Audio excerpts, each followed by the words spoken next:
Guys मैं Ravikant sir. इस बार video upload करने में कुछ देर हुआ है गाइस। इस समस्या से हम लोग अभी वीडियो अपलोड नहीं कर पा रहे थे। आज ये नरेशन का सेकंड पार्ट आपके पास गाइस भेज रहे हैं। बहुत ही बेहतरीन तरीके से हमने इसमें नरेशन को कवर किया है और ऑल कॉम्पिटिटिव एग्जाम व ईपी बोर्ड का सबको अच्छे से हमने पॉइंट ऑफ व्यू में रख करके कवर किया है गाइस। पूरा वीडियो देखिएगा, निश्चित रूप से आपको उस नरेशन में अलग सीखने को आपको मिलेगा। गाइस हम बात करेंगे सबसे पहले सेकंड पार्ट में असर्टिव सेंटेंस की बात करेंगे। हम यहाँ पर गाइस अब स्टेप बाय स्टेप कवर कर रहे हैं। आप जानते हैं असर्टिव सेंटेंस को हम लोग डिक्लेरेटिव सेंटेंस के नाम से जानते हैं। असर्टिव सेंटेंस एक बुद्धि सूचक वाक्य होता है। इसमें दो टाइप्स के सेंटेंस बनते हैं, या पॉजिटिव अफर्मेटिव या गाइस निगेटिव सेंटेंस यहाँ बनता है। गाइस अगर हम असर्टिव सेंटेंस डिक्लेरेटिव सेंटेंस के नरेशन की बात करेंगे, आपको ध्यान पूर्वक सिर्फ देखना है, बाकी सारा स्टेप सारा कॉन्सेप्ट हम एकदम एक तरफ से ऐसे लेके चल रहे हैं, अंत में आपको निश्चित रूप से नरेशन सिखाई देंगे। गाइस अगर आप असर्टिव सेंटेंस का नरेशन बना रहे हैं, मतलब डिक्लेरेटिव सेंटेंस का अगर आप नरेशन बना रहे हैं, तो आपको कुछ स्टेप पहले फॉलो करना पड़ेगा। आपको मैंने पहले बताया कि कामा इन्वर्टेड कामा के पहले जो पार्ट होता है गाइज, उसे हम क्या कहते हैं? आरबी कहते हैं। क्या कहते हैं गाइज? आरबी। ये रिपोर्टिंग वर्ब का पार्ट है। अब गाइज इधर वाला पार्ट क्या है? इधर वाला गाइज क्या कौन सा पार्ट है? ये आरएस रिपोर्टेड स्पीच का पार्ट है। अब गाइज जब हम असर्टिव सेंटेंस की बात करेंगे, मतलब डिक्लेरेटिव सेंटेंस की बात करेंगे और हमको नरेशन बनाना होगा, जैसे यहां पर एक एग्जांपल लिखा है, she said to me comma inverted comma they make a noise। तो गाइस आपको सबसे पहले जानना पड़ेगा कि कामा इन्वर्टेड कामा के पहले यह पार्ट क्या है? यह गाइस यह पार्ट आरबी है। गाइस बाद का पार्ट क्या है? यह पार्ट आरएस है। आपको सिर्फ ध्यान से देखने की आवश्यकता है, यहाँ आपको समझने की आवश्यकता है कि आप जितना बेहतर एक बार इस पूरा वीडियो को समझ लेंगे, आप निश्चित मान के चलिए सारे कॉन्सेप्ट बहुत ही आसानी से एकदम आप समझ जाएंगे। तो गाइज अब अगर हम जब भी बात असर्टिव सेंटेंस की करेंगे, या जितने भी सेंटेंस नरेशन से बनता है, अगर हम उनकी बात करेंगे, तो सबसे पहले आपको गुजरना पड़ेगा टेंस चेंजिंग से होकर के। कहां से guys? Tense CHANGING tense changing से होकर गुजरना पड़ेगा। टेंस चेंजिंग का मतलब गाइज कि हमको टेंस का परिवर्तन करना पड़ेगा कि कौन सा टेंस किस में बदलता है। सबसे बड़ी समस्या आपके लिए यही है। जैसे गाइज अगर हम आपको tense changing heading assertive sentence से शुरुआत करें, तो आप ध्यान देंगे सबसे पहले प्रेजेंट सिर्फ अगर बात करेंगे, प्रेजेंट इंडिफिनिट टेंस की, तो आप समझेंगे कि प्रेजेंट का इंडिफिनिट टेंस ये बदलेगा पास्ट के इंडिफिनिट टेंस में। तो गाइज प्रेजेंट इंडिफिनिट टेंस कहां बदलेगा? पास्ट के इंडिफिनिट टेंस में। अब प्रेजेंट इंडिफिनिट टेंस में क्या लगता है?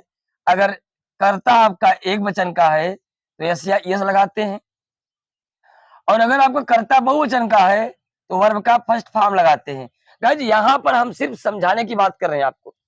यहाँ पर नरेशन को कैसे हल करेंगे, यहाँ आज हमको यही समझना है। सेकंड पार्ट में यहाँ समझना है गाइज, आपको पूरा कॉन्सेप्ट स्टेप बाय स्टेप आपको सिखाएंगे, सिर्फ आप ध्यान से देखिए।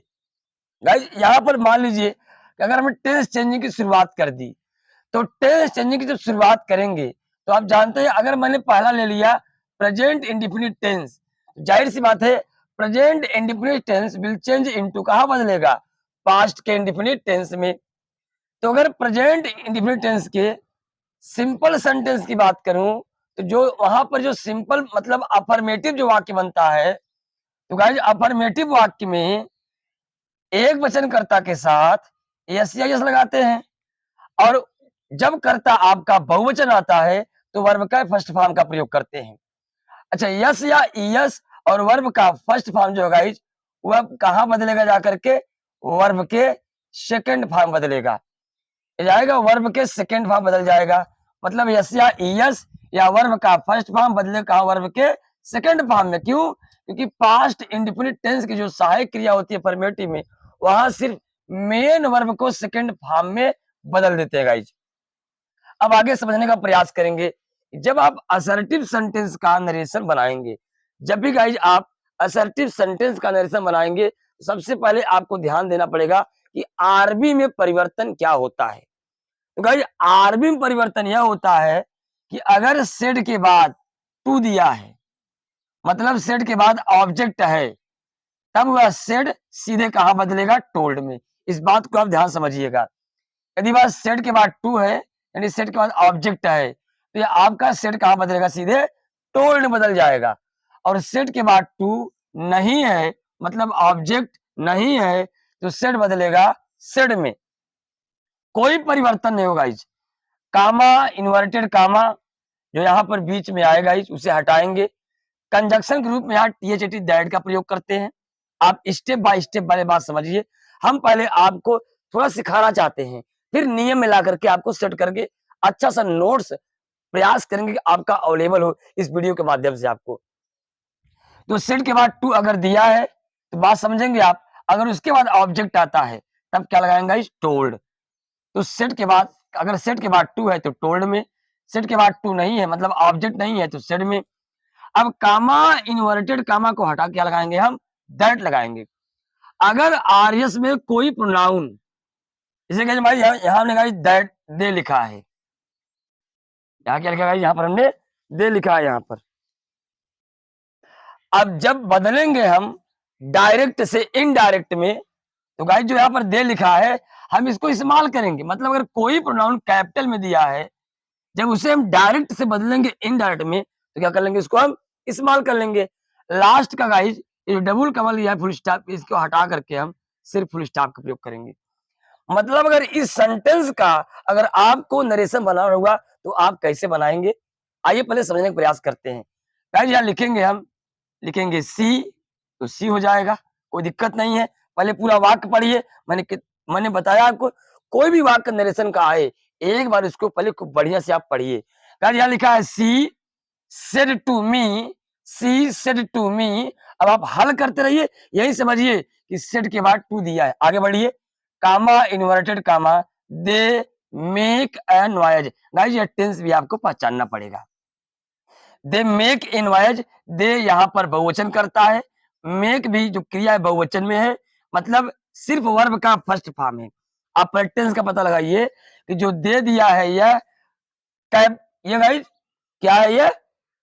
यह बहुवचन का करता है। और यहाँ जो मेक वर्ब है यह बहुवचन, लेकिन वर्ब के फर्स्ट फॉर्म में है। तो जाहिर सी बात है, कर्ता बहुवचन का हो, क्रिया बहुवचन में हो और वर्ब के फर्स्ट फॉर्म में हो, तो प्रेजेंट का इंडिफिनिट टेंस होगा। यही गाइज जो वर्ब है, जब प्रेजेंट का इंडिफिनिट टेंस होगा, आप डायरेक्ट से बनाएंगे इनडायरेक्ट में, तो सीधे वर्ब के सेकंड फॉर्म बदल जाएगा। अगर आप इसका नरेशन बनाएंगे तो क्या लिखेंगे? तो आप लिखेंगे सी का आप सी लिख देंगे।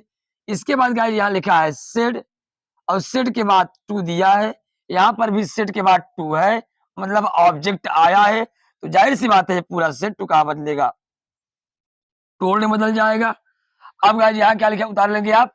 एम ई मी, कामा हटाएंगे आप, तो कामा इनवर्टेड कामा को हटाकर क्या लगाएंगे आप? THAT, आप दैट का प्रयोग करेंगे। इसके बाद अगर कोई प्रोनाउन कैपिटल में हो उसको आप इस्तेमाल कर लेंगे। अब जो गाइस यहाँ मेक दिया है वर्ब का फर्स्ट फॉर्म, इसे बदलेंगे तो हो जाएगा वर्ब का सेकंड फॉर्म में मेड, और क्या हो जाएगा फिर? नॉइज। इसको मैंने बताया आपको, हटा कर गाइस क्या लगा लेंगे आप? Full stop. यह आपका बढ़िया से नरेशन तैयार हो गया। गाइस अभी समस्या क्या होना है मैं बता रहा हूं आपको। टेंस चेंजिंग के अलावा अभी पर्सन चेंजिंग और नियरनेस चेंज इनटू डिस्टेंस, मतलब नजदीकी वाला शब्द कैसे बदलेगा दूर वाले में। जैसे टुडे का दैट डे और टुमारो का नेक्स्ट डे, इन दोनों लाइन को समझना पड़ेगा। पहले एक एग्जांपल लेते हैं, उसमें सारी समस्या पैदा करते हैं, उसको हल करके फिर समाधान वाला गाइड हम सूत्र शुरू करेंगे। जैसे मैंने यहां लिख दिया कि Ram said to me, comma, inverted comma, अब यहां लिखा गाइज आई हैव, गाइज यहां पर लिख दे I am going to market today. अब गाइज इस वाक्य को आप देखिए, जो वाक्य यहाँ पर लिखा हुआ है, Ram said to me comma noted comma I am going to market today. मैंने यहाँ पहले एक वाक्य लिखा है, कहां कहां वाक्य में समस्या बनती है इसमें यही समझाना चाहता हूं गाइज। इसके बाद फिर इसका सोल्यूशन वाला जो सूत्र है वही पूरा आपको स्टेप बाय स्टेप आपको देना है। तो गाइज क्या करेंगे, सबसे पहले अगर हमको इस वाक्य का नरेशन बनाना हुआ तो यहां लिखेंगे हम राम का राम लिख देंगे। अब यहां दिया गाइज सेट के बाद टू, तो जाहिर सी बात है हमने सूत्र में पढ़ा है, अगर सेट के बाद टू आएगा ऑब्जेक्ट आएगा तो कहां बदलेंगे, TOLD टोल्ड बदल देंगे। फिर गाइज क्या उतार लेंगे, यहाँ पर मी उतार लेंगे, कोई दिक्कत नहीं। कामा इनवर्ट कामा हटेगा तो क्या लगाएंगे हम, THAT दैट। अब यहाँ गाइज समस्या होगा, क्योंकि पर्सन के परिवर्तन में आई और यू को आपको परिवर्तित करना है। आई का जैसे आई आ गया, आई का सब्जेक्ट आई, तो आई कहां बदलेंगे, कोई थर्ड पर्सन आएगा, आप जानते हैं कि नहीं बदलेगा गाइज, आई के परिवार को बदलना पड़ेगा, यू को परिवार को बदलना पड़ेगा। अगर पूरा वाक्य पढ़ेंगे, I am going to market today, guys today कहां बदलेगा, जितने भी बिगिनर्स हैं उनके लिए समस्या है, जो पढ़ चुके हैं उनको दिक्कत नहीं है। आप गाइज ये देखिएगा, पर्सन बदलेगा, फर्स्ट पर्सन में आई, सेकंड पर्सन में गाइज यू, ये दोनों बदलेगा, थर्ड पर्सन नहीं बदलने वाला है। तो आई कहां बदलेगा यह सीखना है, यू कहां बदलेगा यह सीखना है। इसके बाद अगर कोई टाइम से रिलेटेड वर्ड आता है उसको कैसे बदलेंगे, हम इसी में चर्चा करेंगे। मैं आपको बता रहा हूं, पहले इस वाक्य को बदलते हैं, मैं आपको बता रहा हूं कैसे बदलेंगे, फिर आपको सोल्यूशन देने का प्रयास करूंगा। यहाँ का राम का राम लिख दिया, सेट टू कहां बदलेगा, टोल्ड में, फिर लिख दिया मी, हटाऊंगा कामा इन्वर्टेड कामा क्या लगाऊंगा, दैट।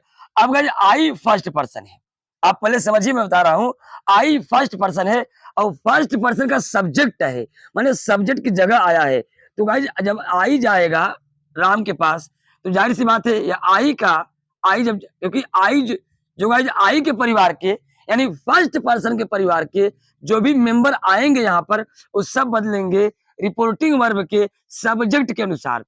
अब गाइस आई जाएगा राम के पास तो राम का प्रोनाउन क्या हो जाएगा, ही। अब आपको बस सीखना है कि इज एम आर आएगा, हैज हैव आएगा, गाइज वाज वर आएगा, विल सेल आएगा, तो कैसे बदलेगा हम बताएंगे गाइज स्टेप बाय स्टेप आपको। अगर इज एम आर मतलब प्रेजेंट का कॉन्टिन्यूअस टेंस बदलेगा पास्ट के कॉन्टिन्यूअस में, मतलब ही एक वचन है गाइज, और ही के साथ हम क्या लगा लेंगे, वाज, फिर GOING गोइंग का गोइंग रखेंगे, फिर गाइज यहाँ लिखेंगे टू MARKET मार्केट। आप जानते हैं टुडे कहां बदलता है, दैट डे में, यह सूत्र अभी इसका हम मेंशन करेंगे। तो गाइज यहाँ क्या हो जाएगा, दैट डे। ये आपका कंप्लीट नरेशन है गाइज। हम नेक्स्ट पार्ट में हम कंप्लीट सॉल्यूशन बताएंगे टेंस चेंजिंग और नियरनेस चेंजिंग इनटू डिस्टेंस का। वीडियो भूलना आप नहीं, आप निश्चित रूप से वीडियो देखना नहीं भूलेंगे, शेयर सब्सक्राइब नहीं भूलेंगे गाइज। अगर पसंद आता है तो आप लाइक भी कर देंगे गाइज। धन्यवाद।